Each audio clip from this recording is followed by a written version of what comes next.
भगवते वासुदेवाय। ओम नमो भगवते वासुदेवाय। ओम नमो भगवते वासुदेवाय। ओम नमो भगवते वासुदेवाय। ओम नमो भगवते वासुदेवाय। ओम नमो भगवते वासुदेवाय। नारायणं नमस्कृत्यं नारायणं नमस्कृत्यं नरं चैव नरोत्तमं नरं चैव नरोत्तमं देवीं सरस्वतीं व्यासं देवीं सरस्वतीं व्यासं ततो जयमुदीरये। ततो जयामुदीरये। नष्टप्रायेषु अभद्रेषु नष्टप्रायेषु अबद्धेषु नित्यं भागवत सेवया। नित्यं भागवत सेवया। भगवती उत्तमश्लोके भगवती उत्तमश्लोके भक्तिर्भवती नैष्टिकी। भक्तिर्भवती नैष्टिकी। कृष्णाय वासुदेवाय कृष्णाय वासुदेवाय देवकी नन्दनाय च देवकी नन्दनाय च नन्दगोपकुमाराय नन्दगोपकुमाराय गोविन्दाय नमो नमः। गोविन्दाय नमो नमः। जय श्री कृष्ण चैतन्य जय श्री कृष्ण चैतन्य प्रभो नित्यानंद प्रभो नित्यानंद श्री अद्वैत गदाधर श्री अद्वैत गदाधर श्रीवासदि गौर भक्त वृंद। श्रीवासदि गौर भक्तवृंद।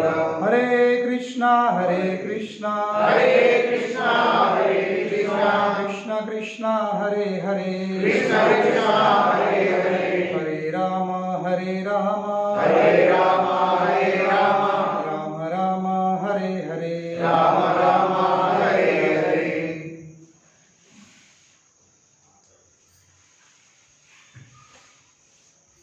हरे कृष्ण। हरे कृष्ण।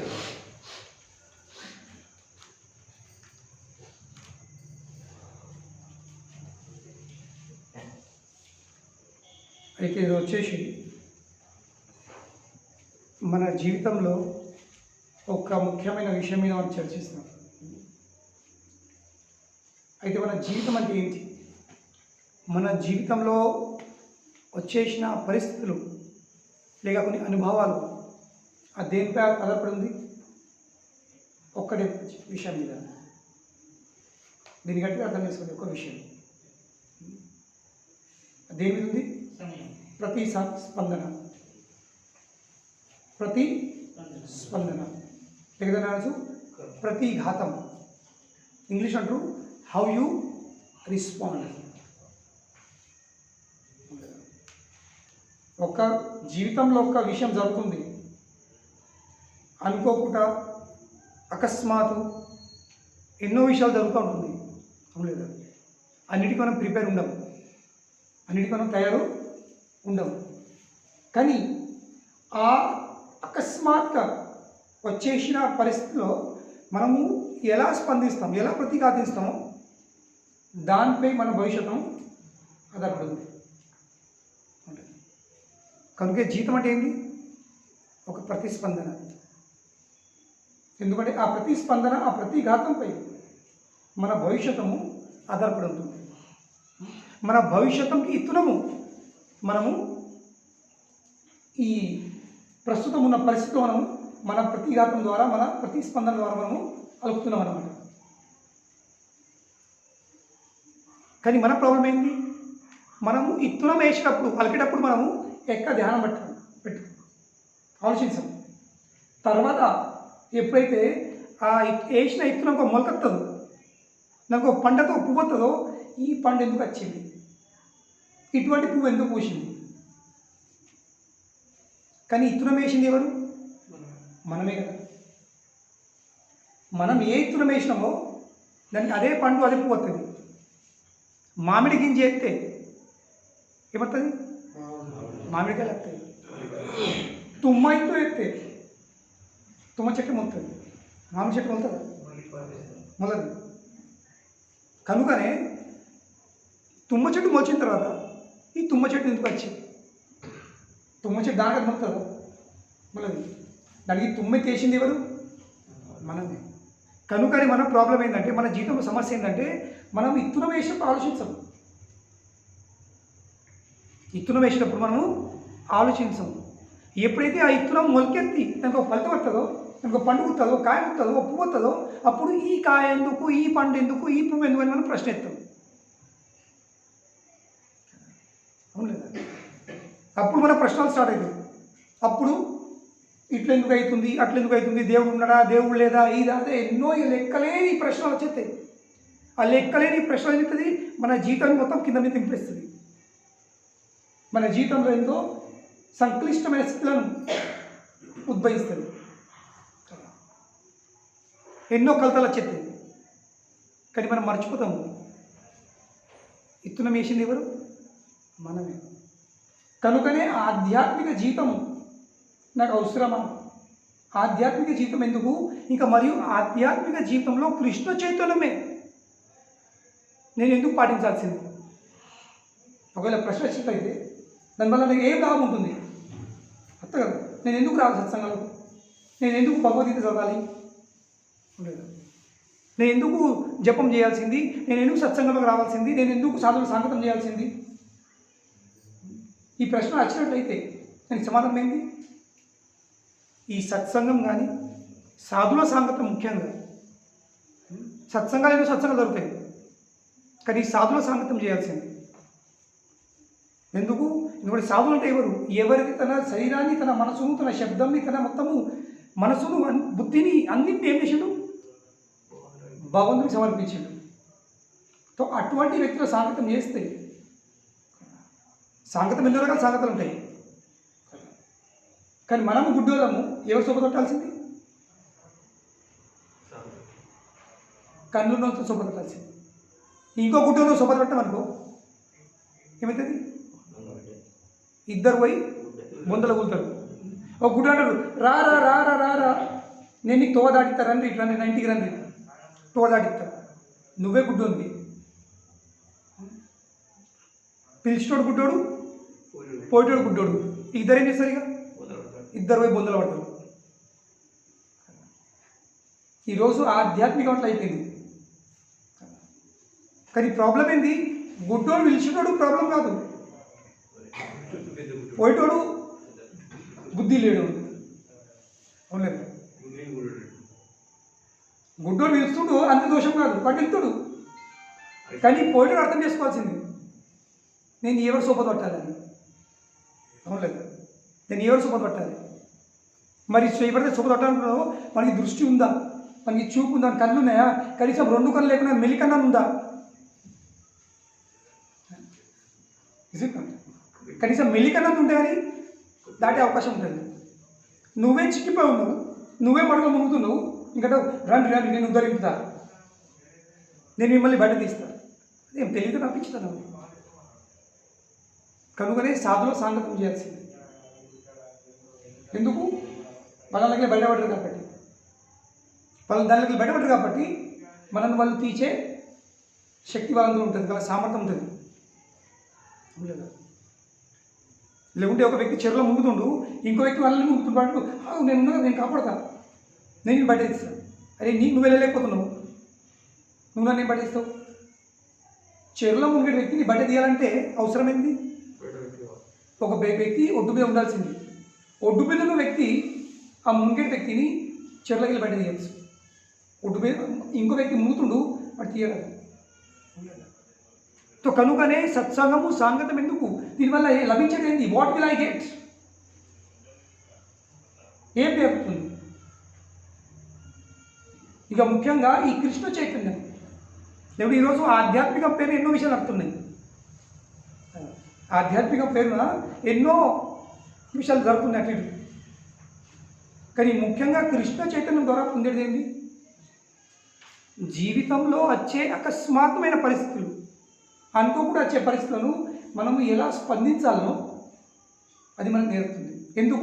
ఎందుకంటే మన భవిష్యత్తము, మన ప్రస్తుతము స్పందనపై ఆధారపడింది. మనం స్పందించి మర్చిపోతాం, కానీ దాని ఫలితము అచ్చుడు తప్పది. అవును. నువ్వు ఇతరం వేసి అంటే ఏం పడుతుంది? వెళ్ళిపోతాం. కానీ టైం రాని కొంచెం వర్షం పడని ఏమవుతుంది, మొక్కెత్తుంది. అరే ఎట్లా వచ్చింది, ఎట్లా వచ్చింది, నువ్వే ఇష్టం. కనుకనే ఫలితము అనుభవించకనే ముందు, ఫలితం వచ్చకనే ముందు ఇస్తున్న విషయం మనం ఆలోచించాల్సింది. అదేంటి, how you respond in life. Krishna చైతన్యం ఏం నేర్పుతుంది, భగవద్గీత ఏం నేర్పుతుంది. భగవద్గీత ద్వారా ఇంకా కృష్ణ చైతన్యం ద్వారా మన జీవితంలో అకస్మాత్తుగా అనుకోకుండా ఎంత విపరీతమైన దారుణమైన కఠినమైన పరిస్థితులు ఇవి వస్తూ ఉంటాయి, రావని కాదు. అనుకోర్రి నా జీవితంలో ఏం రాలేదు ఇదివరకు, ఇందాక రాకపోవచ్చు. ఒకవేళ అంటున్నాను, కానీ డోంట్ థింక్ అది రావు, లేదు. మనం ఎక్సెప్షనల్ కేసులో కాదు, అవి వచ్చుడే. అప్పుడేం చేస్తావు, ఏ విధంగా అయితే స్కూల్లో అడ్మిషన్ తీసుకున్నామంటే ఎగ్జామ్ వచ్చుడే, తప్పతే అడ్మిషన్ తీసుకున్నామంటే ఎగ్జామ్ రాసు తప్పవు, ఎగ్జామ్ వచ్చుడే. అదేవిధంగా ఈ భౌతిక లోకంలో వచ్చినామంటే, ఈ భౌతిక లోకం అంటే ఏంటి, పదం పదం యత్ విపదాం న తేషాం, అడుగు అడుగున ఆపాయం, ప్రమాదం ఉంది. ఇది భౌతిక లోకం. ఎటువంటి లోకం ఇది, డేంజర్ అట్ ఎవ్రీ స్టెప్.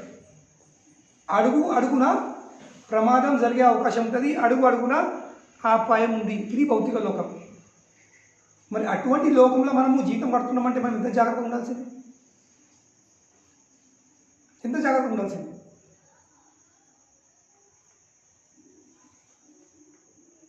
ఎందుకంటే అడుగు అడుగున ప్రమాదం జరిగే అవకాశం ఉంది. మనం డ్రైవ్ చేసేటప్పుడు, నడిచేటప్పుడు ఎంత జాగ్రత్త ఉండాల్సింది.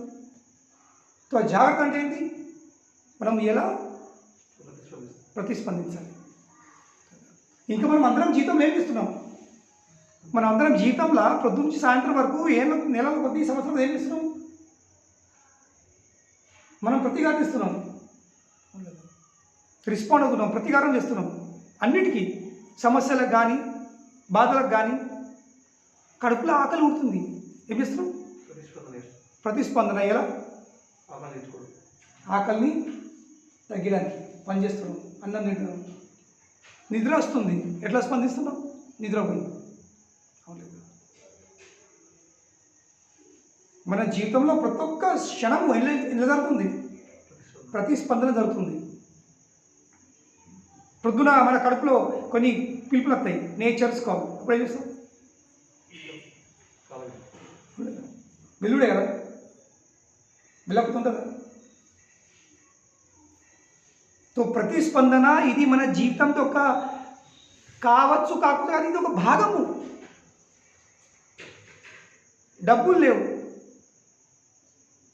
కష్టపడుతున్నావా లేదా, ముసలవుతున్నాము, ప్రతిస్పందన ఉందా లేదా. ప్రతి ఒక్కదానికి ప్రతిస్పందన, ప్రతీకారం ఉంటుంది. అంటే ఏంటి, ఈ భౌతిక లోకంలో మనం ఎంతవరకు ఉంటామో అంతవరకు సమస్య ఏమిస్తున్నాయి, మన మీద దాడి చేస్తున్నాయి, ఆటంకాలు దాడి చేస్తున్నాయి, ప్రమాదాలు దాడి చేస్తున్నాయి. ఇంకా మనం వేస్తున్నాం ప్రతిసారి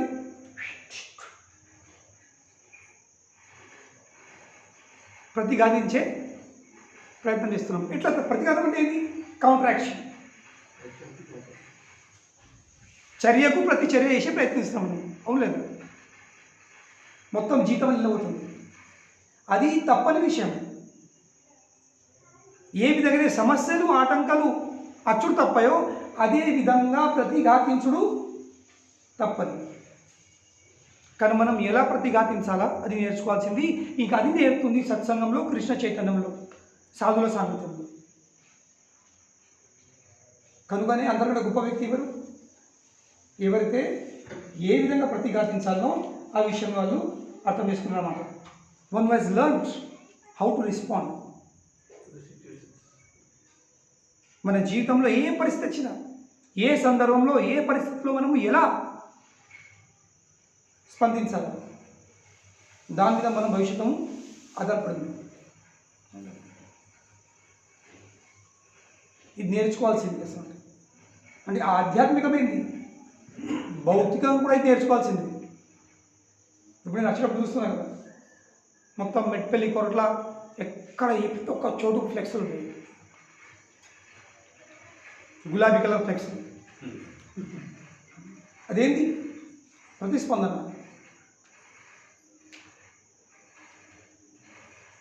అదేంటి? ఫ్లెక్స్ ఎందుకు ఉన్నాయి? అదొక ప్రతిస్పందన. ఎందుకంటే ఆ ప్రతిస్పందన మీద కొందరి జీవితాలు, కొందరి భవిష్యత్తు ఆధారపడి ఉంది. ఉంటాయి లేదా? లేకుంటే ఏం సంబంధం? నేను ఆలోచిస్తున్నా, ఏం సంబంధం ఉంది? ఆ వ్యక్తులకు ఎవరు ఫోటో పెట్టిరో ఆ వ్యక్తి పెట్టే వాళ్లకు ఇంకా పెట్టబోయే ఫోటోలకు సంబంధం ఏముంది? సంబంధం ఏం లేదు. కానీ వాళ్ళ భవిష్యత్తు దానిపై ఆధారపడి ఉంది. సో అదేవిధంగా ఆధ్యాత్మికమైంది, భౌతికంగా కూడా మనకు స్పందించడు నేర్చుకోవాల్సింది. కానీ ఎలా స్పందించాలో అది తెలియకపోతే, జీవితంలో ఎలా స్పందించాలో అది తెలియకపోతే జీవితంలో ఇంక మరీ ప్రమాదాలు వచ్చేస్తాయి. కనుకనే శాస్త్రాలు ఏం చెప్తుంది? శాస్త్రాలు మనకు ఎలా స్పందించాలో చెప్తుంది. ఎందుకంటే శాస్త్రాలు ఎవరి కోసం ఉంది? ఈ భౌతిక లోకంలో ఉన్న వ్యక్తుల కోసం ఉంది. శాస్త్రాలు ఎవరి కోసం? ఈ భౌతిక లోకంలో జీవితంలో కష్టాలు, సమస్యలు, బాధలు, ఆటంకాలు తోని పోరాటం చేసే వ్యక్తుల కోసం ఉంది. కనుకనే శాస్త్రాలు అటువంటి చరిత్రలు ఉన్నాయి, అటువంటి ఉదాహరణలు ఉన్నాయి. వాళ్ళు వాళ్ళ జీవితంలో అటువంటి కఠిన పరిస్థితి వచ్చినప్పుడు వాళ్ళు ఏం చేసిండ్రు? సో మనం కూడా అదే చేయాల్సింది. ఈ విషయం బయట చెప్పారు, చెప్పినా కానీ భౌతిక విషయాలు చెప్తారన్నమాట. అది పరిపూర్ణమైనది కాదు. ఇప్పుడు మహాభారత యుద్ధం జరిగే ముందు అర్జున ప్రథమ అధ్యాయంలో ఏం చేస్తుండ్రు? నేను ప్రతీకారం చేయని చెప్తున్నాను. అంటే ఏంటి? కౌరవ పక్ష వాళ్ళు, ధృతరాష్ట్రపుత్రులు నా చేతుల శస్త్రాలు లేనప్పుడు కూడా, నేను యుద్ధం కోసం తయారు లేనప్పుడు కూడా ఒక వేరే వాళ్ళపై దాడి చేసినట్లయితే నేను ఎలాంటి ప్రతీకారము చేయను. వాళ్ళ చేత చనిపోతా, కానీ వాళ్ళతో యుద్ధం మాత్రం చెయ్యను. ఇది ఆయన ప్రతీకారం. ఏంది? యుద్ధము చేయకపోవడం. ఇది ఆయన ప్రతీకారం. కనుకనే ఆ ప్రతీకారం సరైనదా? ఎందుకంటే చాలాసార్లు ఏమవుతుంది? గట్టిగానండి, మన శరీరంతో మనం ప్రతీకారం చేయకపోవచ్చు. మన శరీరంతో మనము ప్రతి ఘాతం చేయకపోవచ్చు, శబ్దంతో చేయకపోవచ్చు, కానీ మనసుతో మాత్రం చేస్తూ ఉంటాం. Is it not? ప్రతి ఒక్క వ్యక్తి తన మనసుతోని, తన శబ్దంతోని, ఇక తన శరీరంతో కార్యం చేస్తూ ఉంటాడు. ప్రతి ఒక్క కార్యం, every action is done by mind, words and body. First ఒక విషయం మనకు ఏమైతే విచారం వస్తుంది, ఇవి ఇటువంటి ఉంటుంది, మళ్ళీ ఇంతము నోటుతో అంటాము ఇటువంటి ఉంటుంది. మూడోది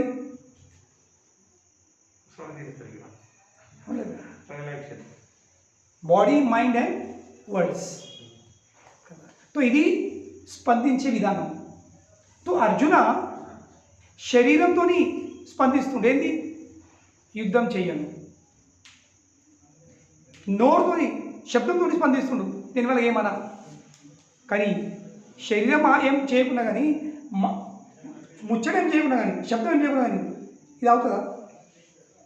శరీరంపై మనం నియంత్రించవచ్చు, మన నోటికి వెళ్ళిన మాట మీద కంట్రోల్ ఉండొచ్చు ఒకవేళ, కానీ మనసు మీద నియంత్రణ ఉంటుందా?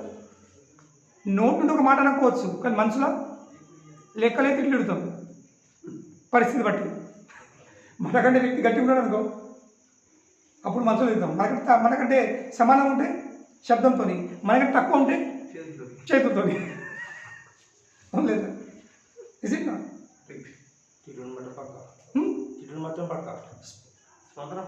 స్పందన పక్క చెప్పే విషయం ఇది. నేను చెప్పే విషయం ఏం చెప్తున్నా అంటే స్పందన మాత్రం పక్కుంటుంది. అది ఎదురు పరిస్థితి ప్రతిపక్షం ఎట్లుందో, సందర్భం ఎట్లుందో, పరిస్థితులు ఉంది, దాన్ని బట్టి మనం చెప్తున్నామన్నమాట. మనసుతో చేయాలా, మాటతో చేయాలా, లేక శరీరంతో చేయాలా. కానీ చెప్పే విషయం ఏంటంటే స్పందన మాత్రం తప్పేది కాదు, చేసుడే. కనుకనే శరీరంపై కంట్రోల్ చేయొచ్చు. నేను నేను మాట కానీ ఇది అందరి పని చేస్తుంది. శరీరం పని, శబ్దం పని, తన పని, లేదా మూడు ఒకే కలిసి చెప్తుంది. ఇంకా అది అందరికంటే danger. That is more dangerous. ఒక మాట అన్నావు కానీ మనసులో ఒక పారి నడిచింది, అది ఉడుకుతూ ఉంటుంది, అది ఉడుకుడికి ఏమవుతుంది, బ్లాస్ట్ అవుతుంది. ఎవరు ఎదురుపక్షం కాదు, మనం. ఈరోజు అందరి పరిస్థితి అవుతుంది. అందరు ఏమవుతారు, లోపల ఉడుకుతుండ్రు, ప్రెషర్ కుక్కర్ లాగా ఉడికి బస్ ఒక అవకాశం దొరికిందా బ్లాస్ట్. కనుకనే జీవితంలో మనము ఏం నేర్చుకోవాల్సింది, ఏ విధంగా మనము ప్రతిస్పందన చేయాల్సింది, how to respond to a given situation. మళ్ళీ ఎటువంటి సిచ్యువేషన్, ఎటువంటి పరిస్థితి, అకస్మాత్తుగా. ఇప్పుడు ఎగ్జామ్ వస్తుందంటే మనం ప్రిపేర్ అవుతాం, అవును లేదా, తెలుసుంటే మనం ప్రిపేర్ అవుతాం, అదేం గొప్ప కాదు. ఒక వ్యక్తి చెప్పి రాని నేను మీ ఇంటికి వస్తున్నాను అని ప్రిపేర్ అవుతాం, కానీ సడన్గా రాని అప్పుడు ఏమిటి, అప్పుడు నువ్వు ఆ వ్యక్తిని ఎలా ఆచుకుంటావో నీ గొప్పతనం అప్పుడు ఏర్పడుతుంది. చెప్పేస్తే ఎవరు అరేంజ్ చేస్తారు, ఇది సెట్ చేసుడు, అది సెట్ చేసుడు, అన్నీ ఈ బట్టలు వేసి ఆ బట్టలు వేసి మంచం మీద రోటుడు, లేకపోతే అన్నింటి మీద ఒక బట్ట కప్పేసుడు, పాత చీరలు వెనక పారేసుడు, అవన్నీ చేస్తాం. రాని మనందరూ ఏమో. కానీ అకస్మాత్తుగా రాని, అనుకోకుండా రాని, చెప్పక రాని, అది పెద్ద challenge. That is the biggest challenge of life. When situations come uninformed, చెప్పక చేయక అకస్మాత్తుగా వస్తుంది కదా, అటువంటి పరిస్థితులు చాలా భయంకరమైనవి. ఇంకా మన జీవితంలో 99% వచ్చే పరిస్థితులు ఎటువంటి చెప్పిరావు. ఇంకా వీటికి మనం తయారు ఉండము.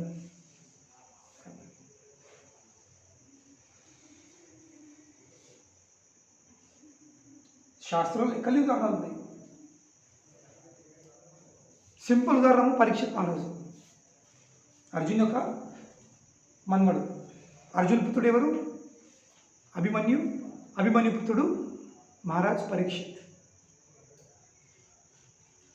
మొత్తము భారతదేశం మొత్తం పృథ్వీ పరిపాలిస్తున్నాడు, రాజు, చక్రవర్తి, సమ్రాట్. ఒకరోజు వేటాడడానికి వెళ్ళింది, అంతే ఏమైంది, దప్పిడైంది, దాహం వస్తుంది. ఒక ఆశ్రమంలోకి వెళ్ళిండు, అందుబాటులో అంటే చాలా భయంకరమైన దప్పిడి లేచింది, తట్టుకోలేకపోతుండు. నీళ్ళు కావాలి, కనీసం నీళ్ళు కావాలి. ఒక ఆశ్రమానికి వెళ్ళిండు. ఒక ఆశ్రమానికి వెళ్తే ఆశ్రమంలో ఎవరు లేరు. ఎత్కంగా ఒక మూలకు ఒక ఋషి ధ్యానం చేస్తుంది. ఆ ఆశ్రమంకి చెందిన ఆశ్రమం యొక్క ఓనర్, గురువు, ఆయన పేరేంటి, శ్రమిక ఋషి. ఆ శ్రమిక ఋషికి కనీసం 10-20 సార్లు అయినా, అయ్యా గురుగారు, అయ్యా సాధు గురుగారు, కొంచెం నాకు ఆయన నీళ్ళు ఇస్తారా, ఇంకెవరు ఉన్నారా, ఎవరు లేరు. ఆయన స్పందించట్లే, ఈయన స్పందించు. ఈయన తట్టుకోలేక, మన అందరూ తెలుసు ఆకలిసి మన పరిస్థితి అనేది లేదు. ఇంకా ఎస్పెషల్లీ ఉండి కూడా వ్యక్తి స్పందించకపోతే ఇంకా కోపం అవుతుంది. ఎవరు లేకపోతే సరే ఆకలేదా, కానీ ఎవరు లేకపోతే ఇంట్లో ఓకే ఫైన్, కానీ ఉండి కూడా లేనట్టుంటే కోపం ఇంకా కొండెక్కుతుంది.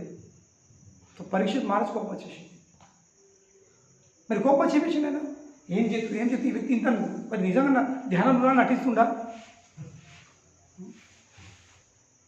నిమిషుడు అక్కడికి చూసి కలపండి చూసరికి ఒక మూలకు ఒక పాము చనిపోయిన పాము ఉండేది.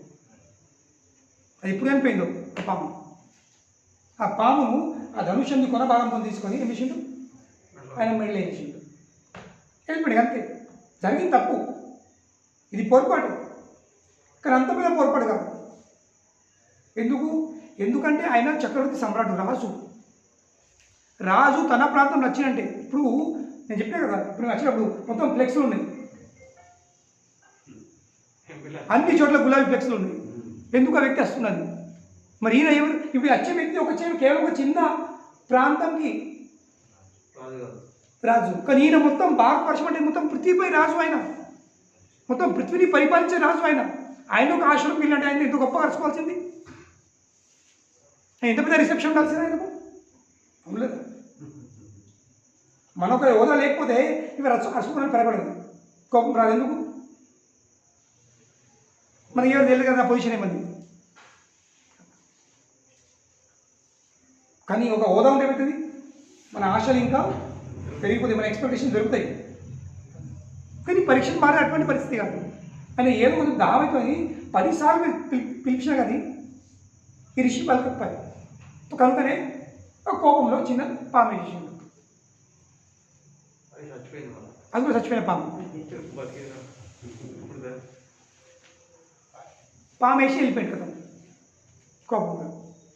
తర్వాత ఏమైంది, ఈ శ్రమిక ఋషికి ఒక చిన్న కొడుకు ఉండేది, 5 ఏళ్ళ బాలుడు. ఆయన పేరేంది? శృంగి. ఆ శృంగి ఒక నదిలో స్నానం చేస్తుండు. వాళ్ళ మిత్రులు వచ్చి చెప్పారు, శృంగి శృంగి శృంగి ఎవరో వచ్చి మీ తండ్రి మెడలా పామేసిపోయిందని, మీ తండ్రిని అవమానించాడు. ఇప్పుడు కనీసం వీడన్న శృంగి అన్నది. సరే ఎవరిని వేసిరో, మరి ఎందుకు వేసిండ్రు, వేసే వ్యక్తి ఎవరు ఆలోచించాల్సింది కదా. పొరపాటు చేసి తప్పు వేసిండు, కానీ ఎవరు? ఇప్పుడు కొన్ని మార్లు ఒక పొరపాటు చేసే వ్యక్తి ఆయన హోదా బట్టి మన స్పందన ఉంటుంది చెప్పినట్టు. లేదు, ఈయన రాజు ఉన్నాడు, ఆయన పరిస్థితి ఏముంది, ఎవరు ఎప్పుడు ఎంత ఏ సమయంలో పొరపాటు చేస్తున్నారు అక్కడ ఆలోచించాల్సింది, దానిపై మన స్పందన ఉండాల్సింది. కానీ బ్రాహ్మణ బాలుడు వానికి బాగా అహంకారం వచ్చింది. ఎందుకు? నాకు బాగా జ్ఞానం ఉందని, నాకు బాగా తెలివి ఉంది, నేను బాగా మంత్రాలు నేర్చుకున్నా, నేను ఒక సిద్ధు పురుషుడని మనకి అహంకారం వచ్చి చేసాడు. తన శక్తిని దుర్వినియోగం చేసిండు. ఎలా? మహారాజ్ పరీక్షకి శ్రాపం ఇచ్చి, అది నీకు వ్యక్తి తెలియదు, నీకు పరిస్థితి తెలియదు, ఆయన ఎంత పెద్ద పొరపాటు చేస్తే తెలియదు, ఎందుకు చేసినది తెలియదు, ఏం తెలియక నువ్వు ఏదో ఎట్లా నీ శక్తి ఉందని నువ్వు ఆ శక్తిని దుర్వినియోగం చేస్తావు, శ్రాపం ఇచ్చేసాడు. మరి ఏం శ్రాపం? చక్కగా నువ్వు 7 రోజులల్లో నువ్వు చనిపోతావు అంటే పాము వేసినందుకు అంత పెద్ద శిక్షణ. మెడ పాము వేసినందుకు 7 రోజులు 7 రాత్రుల తర్వాత తక్షణమే ఒక సర్పం వస్తుంది, అది కాటేసుడు వరకు చనిపోతావు, శ్రాపం ఇచ్చాడు. ఈ శ్రాపము ఇచ్చిండని వాళ్ళ తండ్రి తెలిసింది, శ్రమిక ఋషి. ఆయన అబ్బా కొడుకా నువ్వు ఇంత పెద్ద పొరపాటు చేసేవి, ఆయన ఏదొచ్చినా తప్పు చేసాడు ఒప్పుకున్నా, కానీ దానికోసం ఇంత పెద్ద శిక్ష ఇచ్చేది కాదు నువ్వు అనుకుని ఏం చేసిండు, శ్రమిక ఋషి ఆ కవర్ని అడు అందించిండు. ఈ మెసేజ్ని రాజు మహారాజ్ పరీక్షకి, నా కొడుకు చేత ఇది ఒక పెద్ద ప్రమాదం, ఒక పెద్ద పొరపాటు జరిగింది అని. విచారం ఏంది? మహారాజ్ పరీక్షకు 40-45 ఏళ్ళ వయసు, మొత్తం లైఫ్ సెట్ అయిండు, రాజు ఎంజాయ్ చేసే టైం, అది పీక్ ఆఫ్ హిస్ ఎంజాయ్మెంట్ అన్నీ ఉన్నాయి. వ్యక్తి 40-45 ఏళ్ళు ఆ వయసులో సెట్ అయిపోతాడు. ఇక అప్పటిదాకా కష్టపడతాడు వాడు లైఫ్లో సెట్ అయ్యడానికి. కానీ 40 వరకు సెట్ అయితే లైఫ్ సెట్ అయినట్టు, 40 దాకా సెట్ కాకపోతే వాడు ఇంటర్ సెట్ కాదు. సో పరీక్షిత్ మహారాజు 40-45 ఏళ్ళ వయసు ఉన్నాడు. ఆల్రెడీ సెట్ అయిపోయింది, రాజ్యం ఉంది, వైభవం ఉంది, ఐశ్వర్యం ఉంది, శక్తి సామర్థ్యం అన్నీ ఉన్నాయి. కానీ సడన్గా అకస్మాత్తుగా అనుకోకుండా ఏమొచ్చేసింది? ప్రమాదం. కనుకనే భక్తులారా, ఇట్లా అనుకోని పరీక్షిత్ మహారాజులా వచ్చింది నా జీవితంలో రాదు.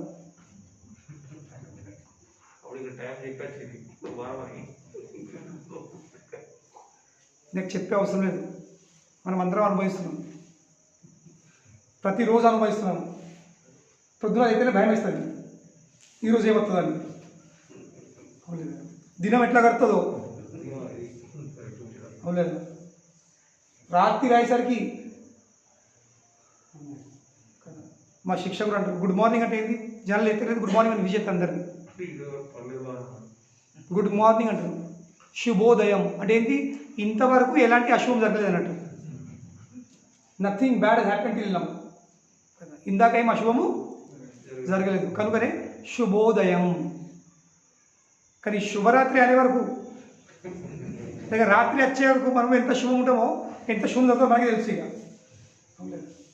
ఏం కవర్ అవుతుందో, మన జీవితంలో ఏం జరుగుతుందో, ఎక్కడ యాక్సిడెంట్ అవుతుందో, ఎక్కడ చనిపోతాం, ఎక్కడ బిజినెస్ లాస్ అవుతుంది, ఎక్కడ తిరుగుతారు, ఎక్కడ అవమానిస్తారో, ఎక్కడ ఏం జరుగుతుందో జరుగుతూ ఉంటున్నాయి. విచారం లేదు. పరీక్షిత్ మహారాజ్ జీవితంలో అనుకోకుండా అటువంటి పరిస్థితి వచ్చేసింది. కానీ మహారాజ్ పరీక్షిత్ ఎంత గొప్పమైన రాజు. ఆయన తలుచుకుంటే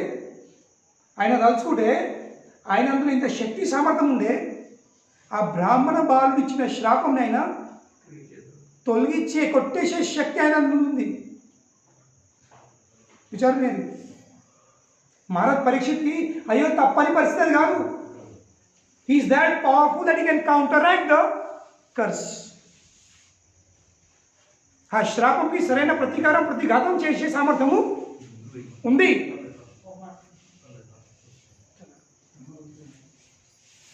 అదే మహారాజ్ పరీక్షిత్. అన్ని శక్తులు అన్ని సామర్థ్యం కలిగి ఉన్నవాడు. ఆ శ్రాపంని తొలగించే సామర్థ్యం ఉంది ఆయన అందులో. కానీ ఏం చేసిండు? ఆ శ్రాపంనైనా స్వాగతం పలికిండు. Yes, welcome. ఇది ఆయన ప్రతిస్పందన. This is how he counteracted that curse. ఎలా ప్రతిఘాతించిండు? తిరిగి శ్రాపం ఇవ్వలే. ఆయనకు తిరిగి శ్రాపం ఇచ్చే సామర్థ్యం ఉంది, వచ్చేసిన శ్రాపంని తొలగించే సామర్థ్యం కూడా ఉంది. కానీ ఆయన పనిచేయలేదు. వ్యక్తి గొప్పతనం ఏంది? శక్తి ఉన్నప్పుడు కూడా ఆ శక్తిని వినియోగించకపోవడం ఇది గొప్పతనం. When you have the power to do something and still you don't do, ఆ సమయంలో కూడా నువ్వు వినయభావంతో ఉంటావో అది వ్యక్తి గొప్పతనం. శక్తి లేనప్పుడు ఎంత పెద్ద దుఃఖచ్చు వెళ్ళేదా అటు కదా, ఏం చేయాలి నేను అది కాదు. నువ్వు శక్తి ఉన్నప్పుడు కూడా ఈ భావం ఉంటావు. That is the greatness. అది వ్యక్తి గొప్పతనం. కానీ మనందరి పరిస్థితి ఉంది, morality is lack of opportunity. మన నియతి అంటే ఏంటి? అవకాశం లేని పరిస్థితి. ఇప్పుడు అంటారు కదా, మనకి అమెరికా వాళ్ళని చాలా కోరిక ఉంటుంది, దేశాలు విదేశాలు పోవాలని, కానీ అవకాశం దొరకలేదు. వాడు ఇప్పుడు ఏమంటాడు? భారత్ మాతాకి జై. ఎందుకు? పోయే అవకాశం దొరకలేదు. దొరికిన పడితే సర్వదేశ సమభావం అంటాడు. అన్నీ సమానమే.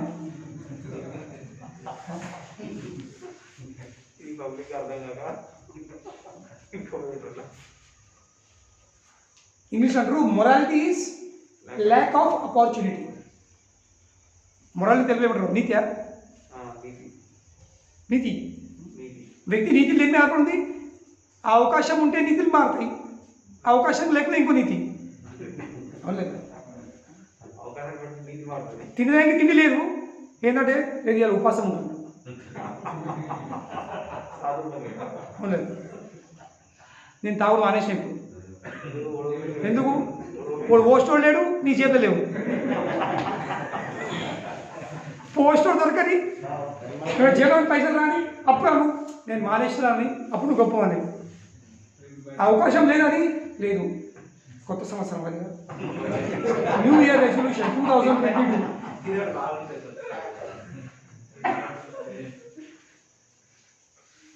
కానీ అర్థం చేసుకోండి, పరీక్షిత్ మహారాజు ఆ శ్రాపంని అంగీకరించడు, దాన్ని స్వాగతం పలుకుడు. అవకాశం లేదని కాదు, ఆయన తలుచుకుంటే ఆ శ్రాపంని తిరిగి నష్టం చేయొచ్చు. ఈ హ్యాడ్ దట్ పవర్. ఇంకా బ్రాహ్మణ బాలుని కూడా నష్టం చేసే సామర్థ్యం ఆయన అందులో ఉంది. కానీ ఆయన ప్రతిఘాతం ఎలా ఉంది?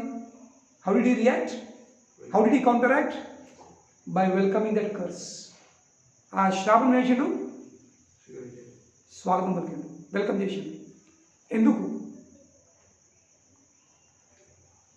వెల్కమ్ చేసిండు? ఎందుకంటే అర్థం చేసుకోండి. ఫస్ట్, ఇది నా కర్మ. నేను ఆ శ్రమికి వెళ్ళే పాము వేయకపోతే, ఆ సర్పం వేయకపోతే నా జీవితంలో ఎటువంటి పరిస్థితి వచ్చే కాదు. ఎవరు చేసుకున్న కర్మ? నేను చేసుకున్న కర్మని. రెండోది, ఇది భగవంతుని అనుగ్రహం నాపై, ఇది భగవంతుని కోరిక. లేకుంటే ఆ బ్రాహ్మణ బాలునికి తన శక్తిని దుర్వినియోగం చేసే బుద్ధి ఎవరిచ్చారు? లేకుంటే నేను ఎవరిని? తన తల్లి కడుపులో బ్రహ్మాస్త్రంది వేడి భరించిన వాడిని, సహించిన వాడిని, ఈ ఒక్క సూర్యుని వేడి తప్పలేకపోతున్నా. ఆ సమయంలో పట్ల నాకు ఇంత తప్పు ఎందుకు లేచింది అని భగవంతుని ఒక ప్లాన్ ఉంది, నాకు తెలియదు. రెండోది, నేను చేసుకున్న పొరపాటు. ఇంకా మూడోది, దాని గొప్పది, ఇది మనం అర్థం చేసుకోవాల్సింది. ఇది భగవంతుడు ఇచ్చిన పెద్ద వరం ఉన్నపై. This the biggest blessing on me. ఎందుకు వరం అని భావిస్తుండ్రు? ఎందుకంటే ఆ బ్రాహ్మణ బాలుడు శ్రాపించిన శ్రాపం ఇవ్వకుండా పరీక్షిత్ మహారాజ్ చనిపోకుండా ఉంటాడా?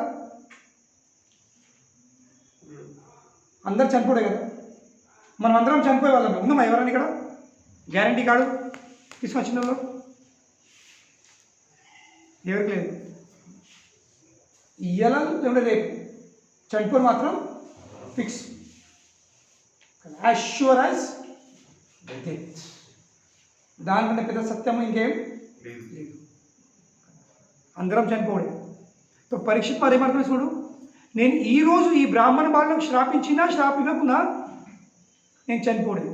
కానీ భగవంతుడు ఎంత దైవంతుడు, ఏం చేసిండు? నాకు నోటీస్ పీరియడ్ ఇచ్చిండు. నాకు ఏమిచ్చిండు? నోటీస్ ఇచ్చిండు. కనీసం నాకు తెలుసు. ఇప్పుడు మన అబ్బాయికి ఎందుకు తెలుసు ఎప్పుడు చనిపోతామని? ఉన్నారు ఎవరన్నా? ఇక్కడికి వెళ్ళి ఇంటికి పోయినాక గ్యారెంటీ ఉందా?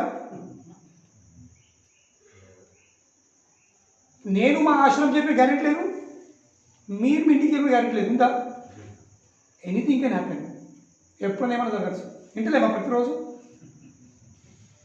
చూస్తలేమా? అనుభవిస్తలేమా? మన చుట్టాలు, మన బంధువులు, మన దోస్తులు ఇంటికి వత్తురు, పని కొత్తురు, అవుట్. మనం అరే ఇప్పుడు మాట్లాడు, అరే ఇప్పుడు 5 నిమిషాల ముందు మాట్లాడాను మరి అవును. అరే నేను రాత్రి కూర్చోలేం అని చెప్పా. ఏం చేసాడు? మరి ప్రొద్దున కలిసి నేను మరి ఇప్పుడు నాకు చాట్ చేసిండు. ఇక్కడ ఏమిటి నెక్స్ట్ మూమెంట్? అవుట్. కానీ పరీక్షిత్ పాల్గొంటుడు, ఇది భగవంతుని అనుగ్రహం నాపై.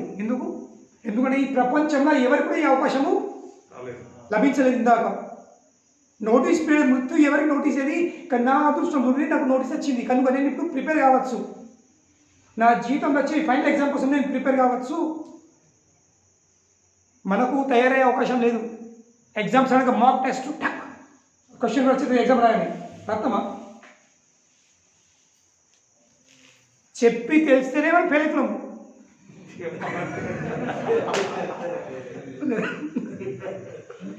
తెలుసు పలానా మార్చి ఏప్రిల్ ఎగ్జామ్ ఉంటుంది తెలుసు, కానీ ఫెయిల్ అవుతున్నాము.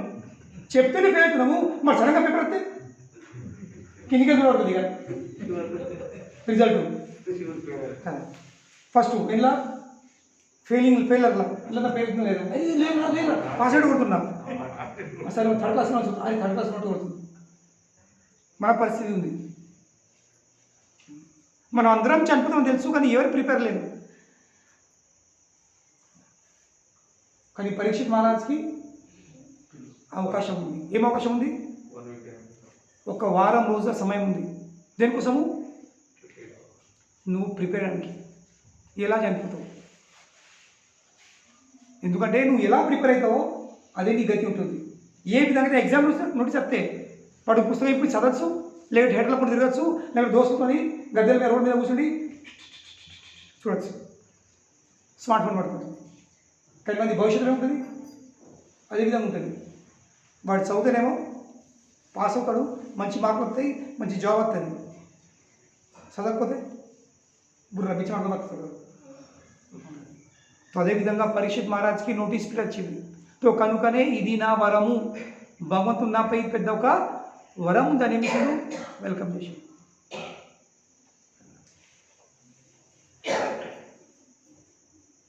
మళ్ళీ ఇంకేమంటుండు? నేను చేసిన కర్మకు, నేను చేసిన పాపకి చాలా చిన్నది, చాలా తక్కువ, అసలు దీనికంటే పెద్ద ప్రమాదం కలగాల్సింది. కానీ నాకు కనీసము నోటీస్ అయితే వచ్చింది. 7 రోజుల సమయం ఉంది. 7 రోజుల నేను ఎన్నో చేయొచ్చు. కనుక నేను పరీక్ష పాలు చేసాడు, ఆ శ్రాపంని వెల్కమ్ చేసాడు. ఇంకా ఎలా స్పందించడు?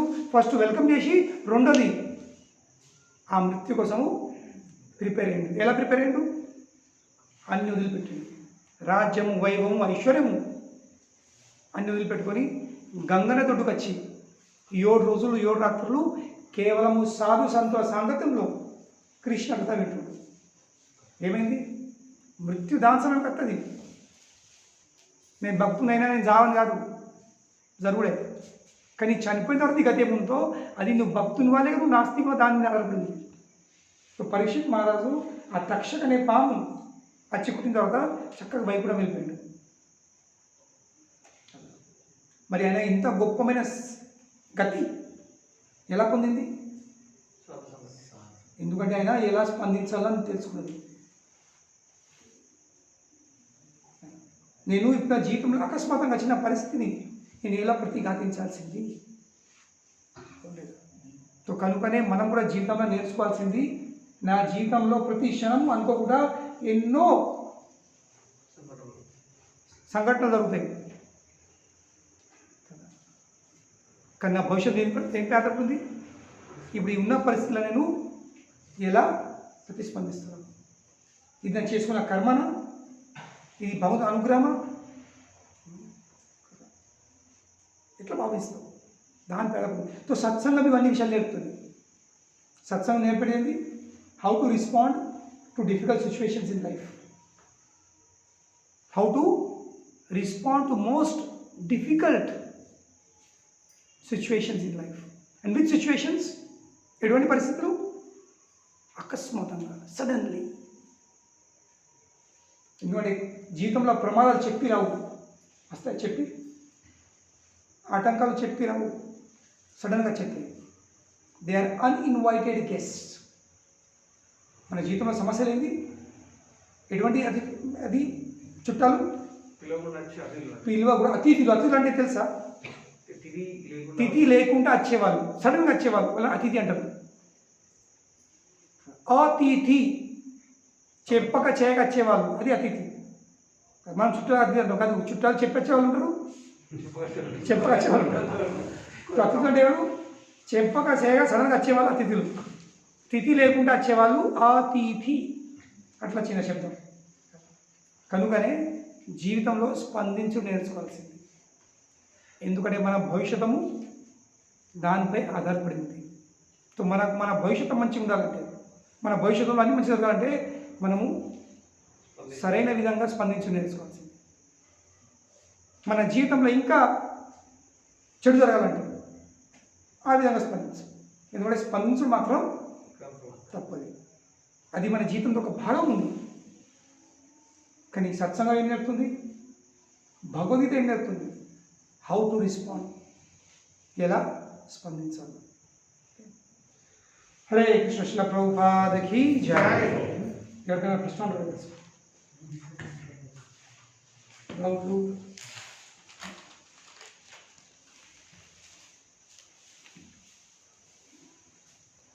Okay, thank you very much. మీరంతా ఇంత ఉత్సాహంగా విన్నందుకు కీర్తన చేస్తాం.